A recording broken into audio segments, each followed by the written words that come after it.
explain this now. I'll go over it briefly. This little motor is set up on the plans to bolt through the back of the firewall to the motor.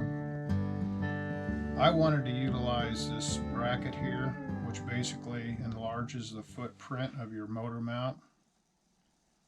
But in order to do that, I sort of had to give up the fact that this motor would come directly out of the front. So if this bracket wasn't on the motor, you could go around through the back side and unscrew it from the battery compartment and pull it out. I wanted to go ahead and be able to remove this motor from the front. So it created a little bit of a dilemma. It's a little bit tighter fit. And in order for this motor to come out,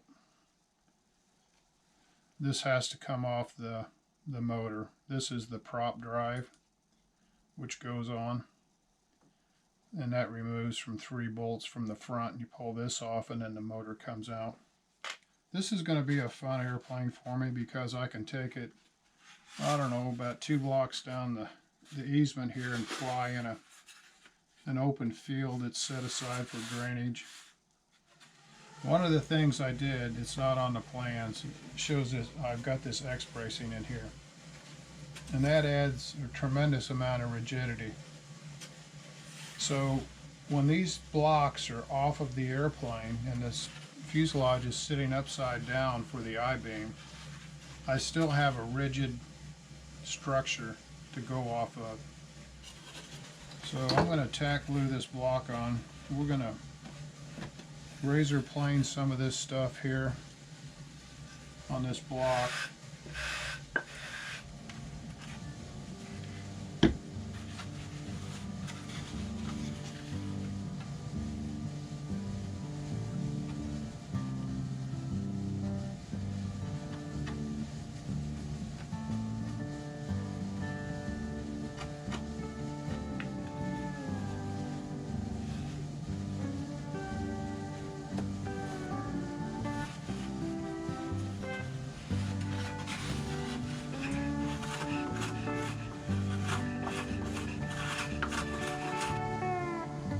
This razor plane, this is a master air screw.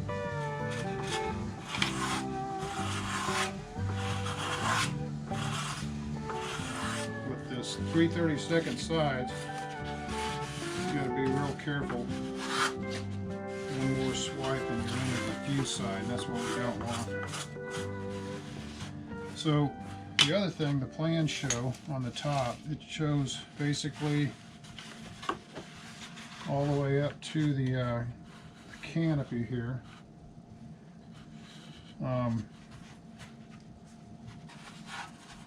It goes straight up, and then right around this point here, the canopy starts to taper down. That's why it's flat here. So I'm going to establish a line straight through here. See if I can keep from choking on the dust here. So I continue. So I'm just trying to maintain that nice straight line. So I got a reference on what to plane to. Now at this point, I'll go ahead and sand the sides a little bit. Try to straighten the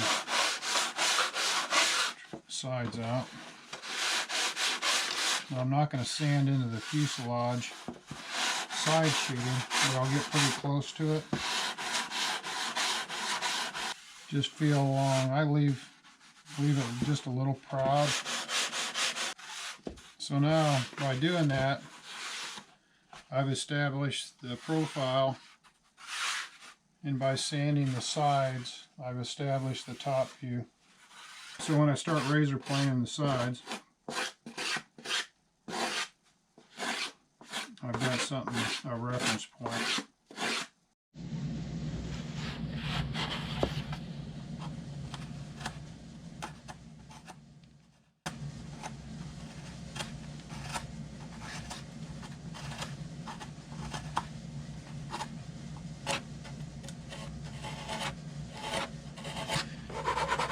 You want to make a sanding block that fits the application.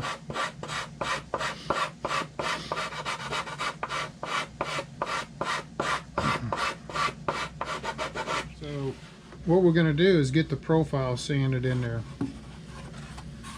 We're going to come in here on this block and we're going to start here and try to get this sweep. Now if you want to get technical at it, you can make a template, lay it up there and trace it, or you can just start doing this. But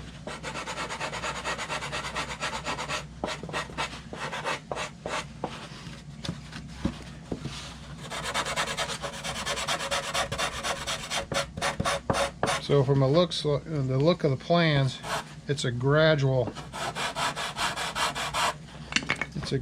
taper, which I need to get more out of here with a dull blade. Let's get rid of that thing. Especially after cutting that sandpaper, that pretty much finished it off. Well, I bought those, they're supposed to be the, what do they call them, zirconium nitride. A little bit more expensive than the standard ones. I tried them to see if it makes any difference. So they're definitely sharp out of the gate, but I think it'll probably last quite a while if you actually do balsa wood or plywood. As soon as you start abusing them, I don't care what the blade's made out of, it's going to go.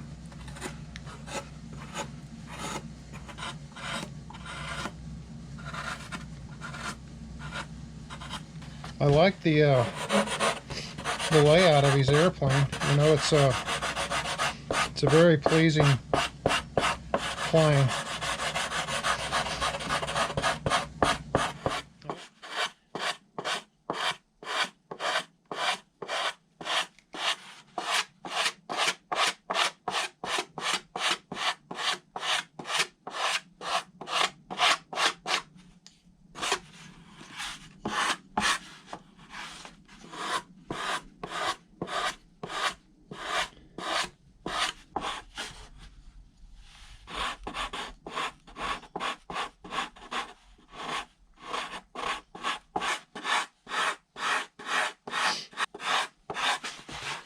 So as I'm peeling all this wood off the sides, I'm being careful not to get into my flat spot on top. That'll come out later.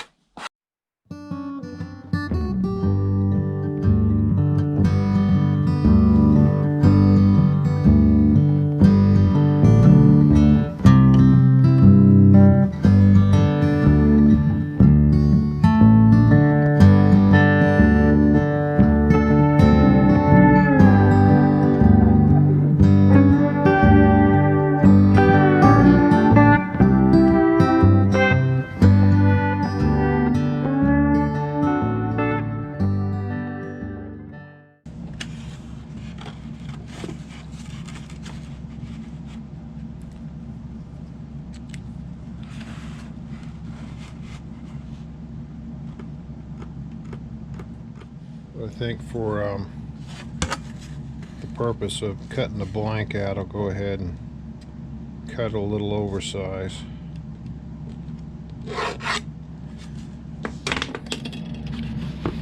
So the doublers on the plan showing coming back to about right in here, and the way this gear's set up, looks like I need to utilize the full distance there. So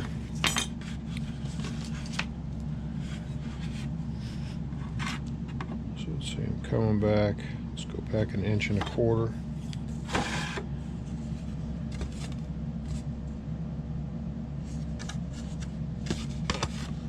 So I'll make sure I come out 1.25 inches here.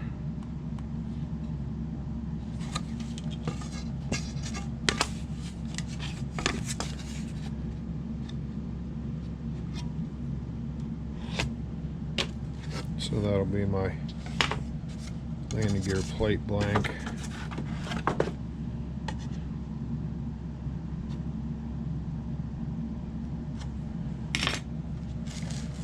cut this out on the bandsaw.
So all I'm trying to do here is just give the little slider latch, or whatever you want to call it, a bigger footprint. So I'll extend this out a little bit, because otherwise you take the soft balsa and you just glue this to it, it probably wouldn't stay down. I got to have something to, a hard point to go to. So this is just a scrap piece of carbon. I do these little experiments or whatever. This was vacuum bagged on some plate glass, high temp resin. So I just save these little scraps for this purpose.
So one of the things with this latch, it's got a 3/32 pin in it, so it fits the 1/8 inch OD 3/32 ID brass tube really well.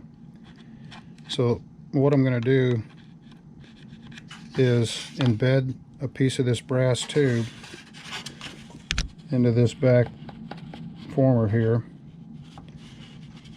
and that'll be the receptacle for the pin. Now what I'll do with this brass tube, I'll flare it so as the pin is squared up a little bit. I mean, it doesn't have a nice taper to it, so the brass tube will have a flare, so the pin will actually self-center through the flare and bottom out in this tube. So the tricky part, I guess, would be I got to make sure the cowl is in the right spot, and then I'll probably over drill this tube hole and fill it with epoxy, being careful not to get anything inside this tube. And then when it dries, it'll automatically be centered, so I'll have a little wiggle room to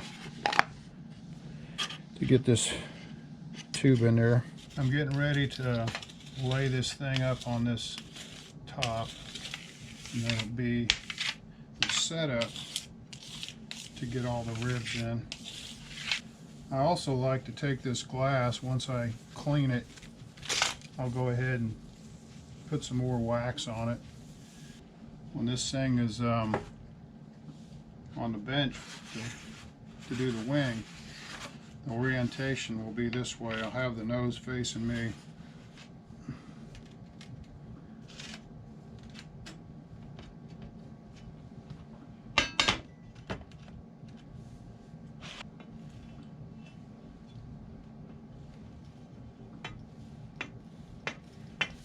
So this is straight. I can't get a 5,000 feeler gauge underneath it. Now this over here, this dimension, I felt like it might have a, no, that's good. We're talking the 6,000 feeler gauge here.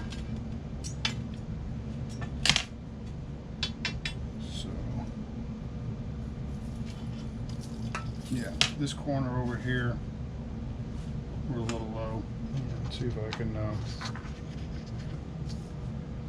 shim this up a little bit.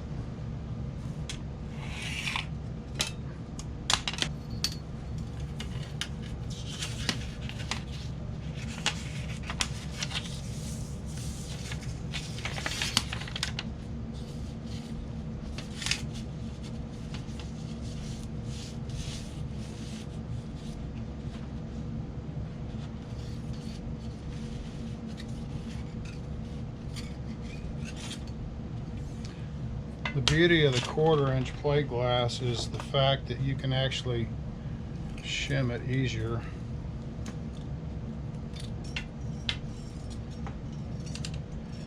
So this little piece of paper doubled up, it raised that up. So I'll get it pretty close and then I'll call it quits.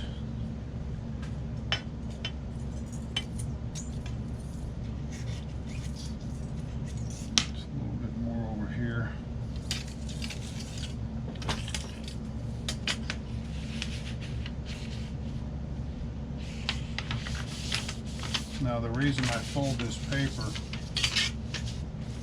it makes it easier to shove it underneath the glass.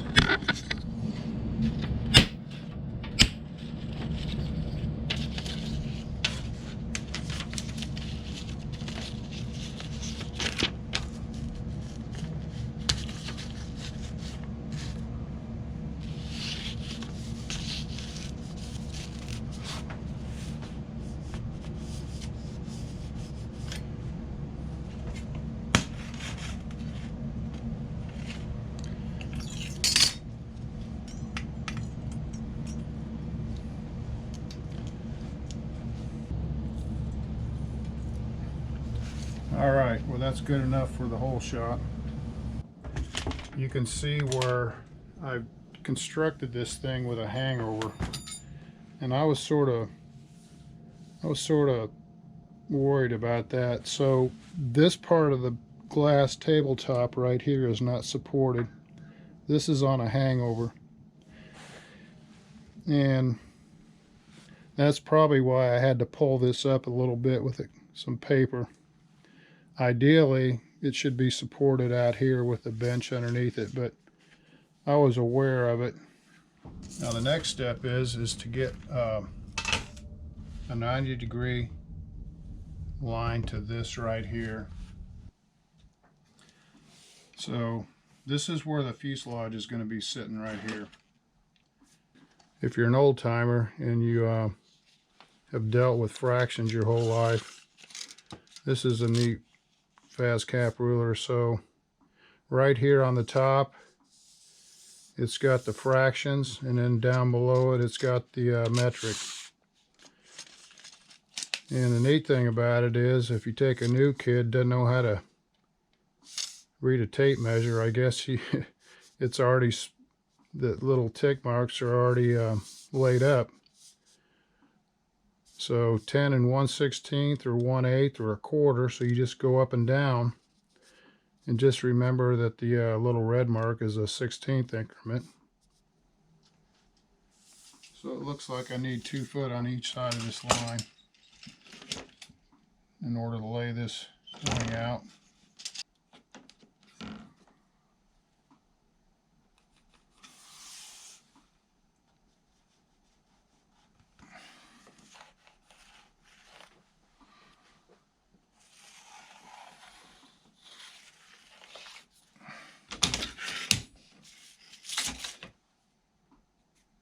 So that'll be the center line for the fuse. Now what I like to do, and it's not so important at this stage because I'm not actually laying up the whole airplane with the stab, the fuse, and the wing. I'm only worried about the fuselage and the wing right now. And there'll be another video that shows how to set up the stab, the wing, the fuse, to get everything in alignment.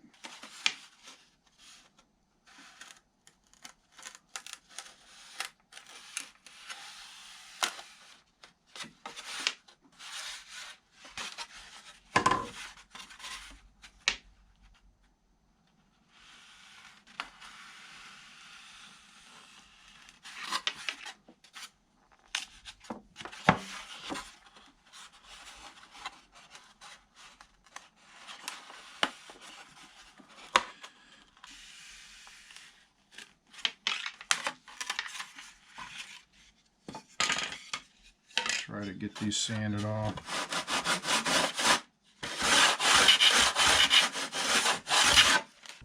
So these two pieces of wood are going to be the tip,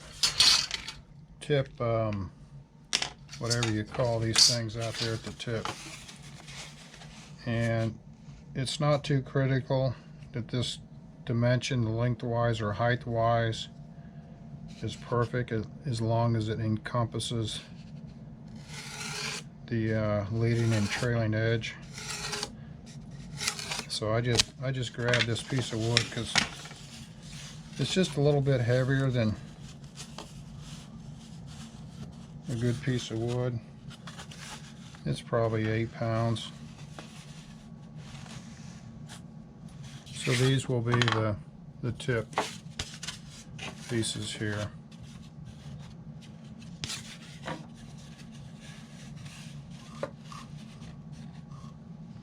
So according to the plan, the wing center line is 1 inch off of this top. So I'm going to come over here. I'm going to set this little square up on 1 inch mark. And I'm going to come over here and I'm just going to make a dot. So there's my inch mark.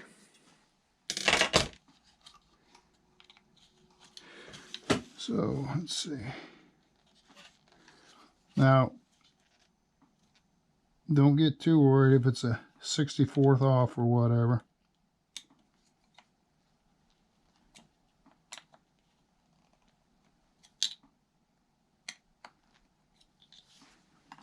And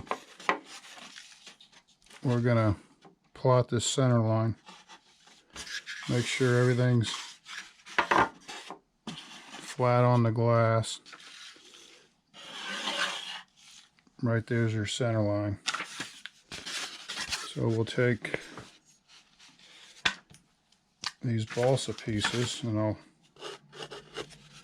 I'll true up an edge. Just pick an edge. And then I'll come in here and I'll make sure it's straight.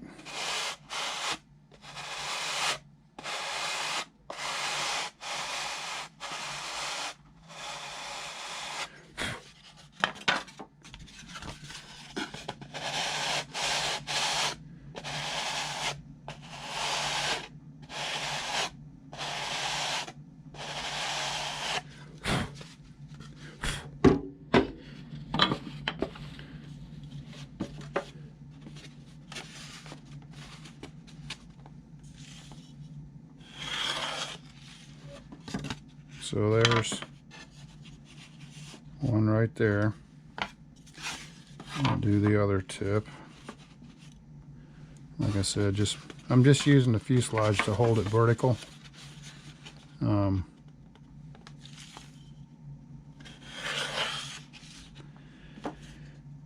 we're an inch off the glass.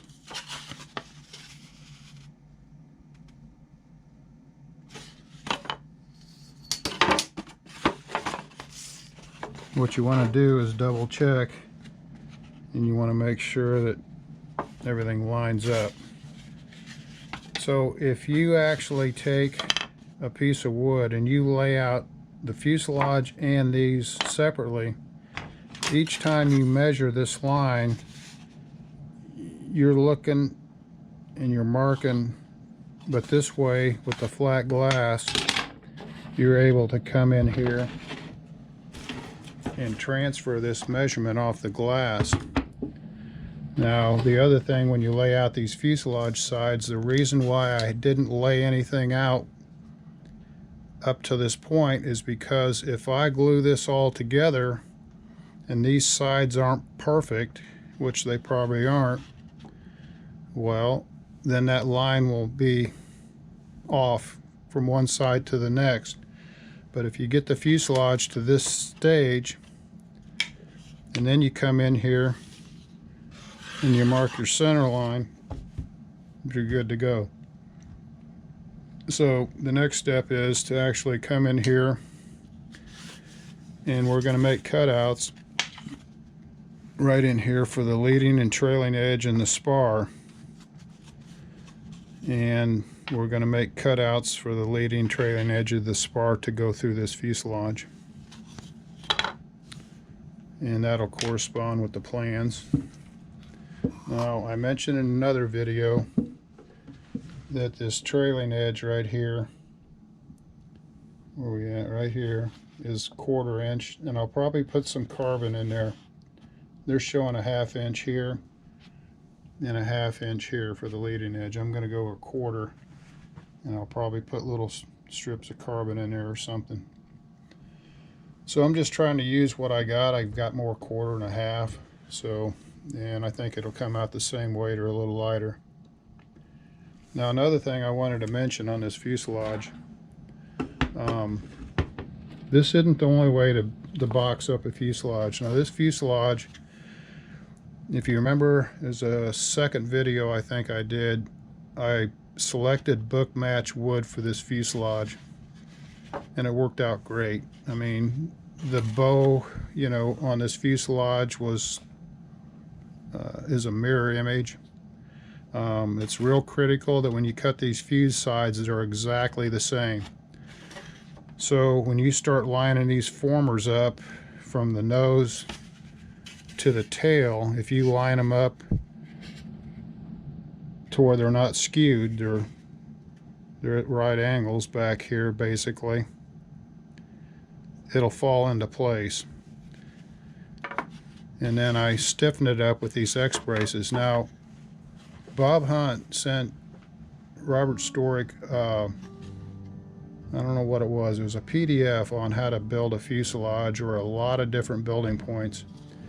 And you know, I'd encourage Bob to sell those PDF files. I know he's giving them away, but every once in a while, but he's got some really good information. And one of the things that were in that takeaway from that fuse that Bob laid out that Robert really liked, basically he made a crutch, and that was the top view of the fuselage.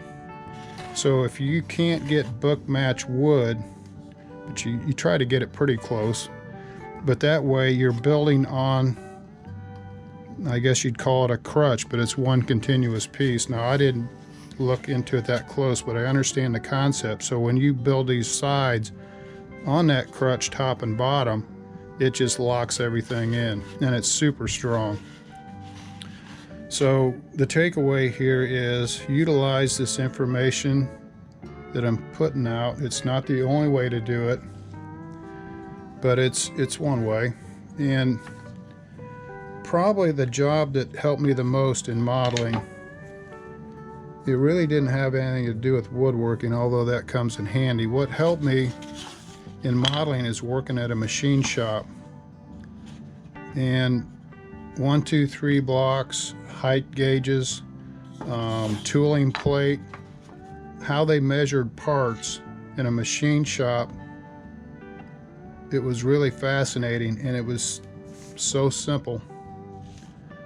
So this was the takeaway from the machine shop. I thought, how can I adapt a height gauge, you know, to do what we need to do on this? And this is what I came up with. So this is where we're at. I'll probably go upstairs and edit this video now. It's not a whole lot of information. When I turn it back on for the next series, we'll have the leading and trailing edge. We'll be cutting that, and I've got some things I want to go over on the leading and trailing edge so they hold their, well, let's just say, so they hold their straightness. So, and then this here, this is the little takeaway on the little latch. The way this is set up, this latch, it's gonna have a hole with some brass tube in there, and this is gonna drop in. I'm gonna have plywood here like 1/64 lip, and it's gonna go underneath the nose ring like this, and that'll key it in up here, and then you'll just pop this in, and that pin will actually lock the back down. Now, would this work on a Tiger 60 or a PA 75? You know, probably not. I don't know. But this is good stuff for no vibration. Well, electric you can get vibration, but it's not the hammering anyway. So anyway, I'm sure this will work on that. There's been magnets used in different methods, but that's what I came up with here. So we're going to lay these out on the next video, and then we're going to put the leading and trailing edge together, and it'll all be laid out on this glass. Now I've got to get another T-square or another angle and come up and establish where the spar is going. And once I establish where that spar is going, and it's got to be perfect, it's got to be 90 to this line. This will set on the line, and the spar will be on that line, and these will be out at the tip. So it's all going to be referenced off the glass.